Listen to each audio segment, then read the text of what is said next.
हर हर महादेव।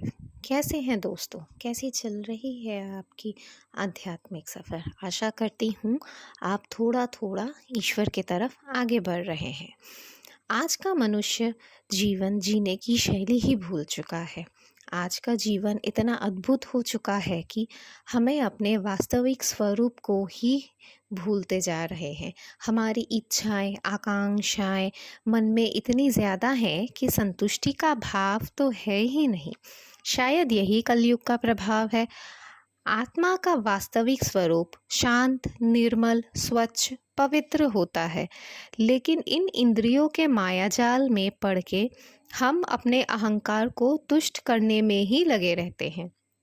उसे करने में चाहे हमें कितने भी बुरे कर्म करने पड़े या किसी को कितना भी छोटा करना पड़े, फिर भी आज के इस भयंकर काल में भी हमारे पास ऐसे बहुत से संत हैं देश में जो हमारे जैसे भटके हुए मनुष्य को सही रास्ते पर लाने के लिए उपदेश देते रहते हैं।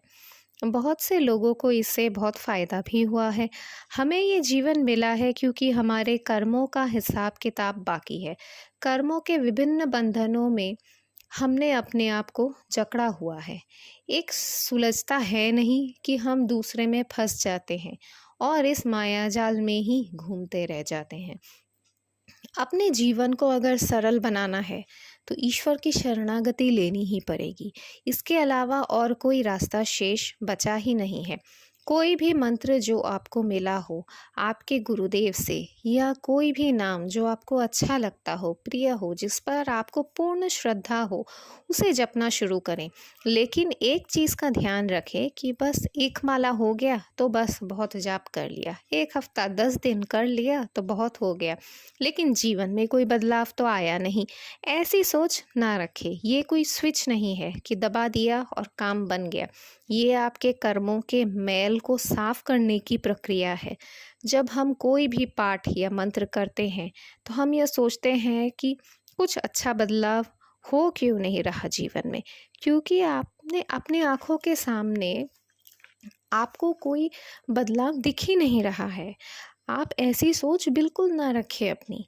ईश्वर आपके मन के हर भाव को जानते हैं। जिस प्रकार सोने को तपकर ही तराशा जाता है, मेहनत करके जब बच्चे पढ़ते हैं तभी वो परीक्षा में उत्तीर्ण होते हैं, उसी प्रकार आपको भी ईश्वर की कृपा पाने के लिए जाप करना होगा, बार बार करना होगा। तभी आपका मन, आपकी सोच पवित्र होगी। ईश्वरीय मार्ग में चलना आसान नहीं है, क्योंकि आप अपने मन की इच्छा के विरुद्ध काम करते हैं। मन आपको स्थिर होकर नाम जाप या मंत्र जाप करने ही नहीं देगा। माया को विभिन्न रूपों में आपके सामने प्रकट करेगा, गंदे विचार देगा। इस सब को अगर आप धैर्यपूर्वक पार कर पाए तो आपका आध्यात्मिक सफ़र धीरे धीरे आगे बढ़ेगा। ईश्वर, उनकी उपस्थिति स्वयं आपको अनुभव करा देंगे।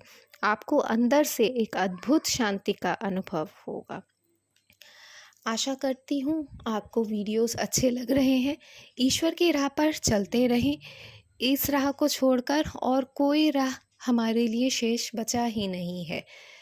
आज के लिए इतना ही। चैनल को लाइक करें, सब्सक्राइब करें, कमेंट करें।